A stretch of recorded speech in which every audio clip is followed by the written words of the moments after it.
ಹಾಂ ಸರ್ ನಮಸ್ತೆ. ಸರ್ ನಮಸ್ತೆ. ನಿಮ್ಮ ಹೆಸರು? ಶಿವಪ್ರಸಾದ್ ಅಂತ. ಸರ್ ಯಾವ ಊರಿದು? ನಮ್ಮ ನೇರ್ಲೆ. ಓಕೆ.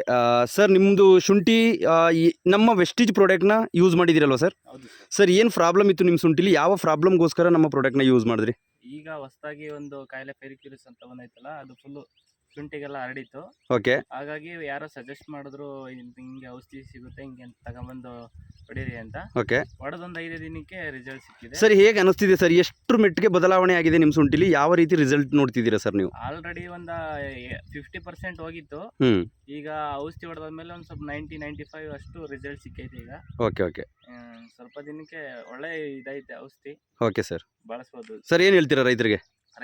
ಆದಷ್ಟು ಈ ಥರ ನ್ಯಾಚುರಲ್ ಆಗಿ ಔಷಧಿ ಇದನ್ನ ಬಳಸಿ, ಹೆವಿ ಕೆಮಿಕಲ್ ಇರೋದನ್ನ ಬಳಸಬೇಡಿ. ನಮಗೂ ಎಫೆಕ್ಟು, ಗಿಡಕ್ಕೂ ಎಫೆಕ್ಟು, ಮಣ್ಣಿಗೂ ಎಫೆಕ್ಟು. ಇದರಿಂದ ಗಿಡ ಎಲ್ಲ, ಶುಂಠಿ ಎಲ್ಲ ಚೆನ್ನಾಗುತ್ತೆ. Okay okay. Thank you Shivaprasad sir. Sir ಈಗ ನಿಮ್ಮ ಶುಂಠಿ ನಮ್ಮ ಪ್ರಾಡಕ್ಟ್ನ ಯೂಸ್ ಮಾಡಿ ಎಷ್ಟು ದಿನ ಆಗಿದೆ ಸರ್ ನೀವು? ಸರ್ 5 ಡೇಸ್ ಆಗಿದೆ. 5 ಡೇಸಲ್ಲಿ ಒಂದು ಬದಲಾವಣೆ ನೋಡ್ತಿದ್ದೀರಾ? ಹೌದು ಸರ್.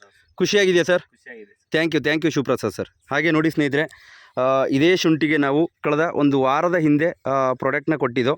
ಬಟ್ ಇವತ್ತು ಒಂದು ಅದ್ಭುತವಾದಂಥ ರಿಸಲ್ಟ್ ಬಂದಿದೆ. ಇರ್ತಕ್ಕಂಥ ವೈರಸ್ ಎಲ್ಲ ಕಿಲ್ ಆಗಿದೆ. ಬಟ್ ನೆಕ್ಸ್ಟ್ ಡೆವಲಪ್ಮೆಂಟ್ಗೂ ಕೂಡ ಯೂಸ್ ಮಾಡ್ತಿದ್ರೆ.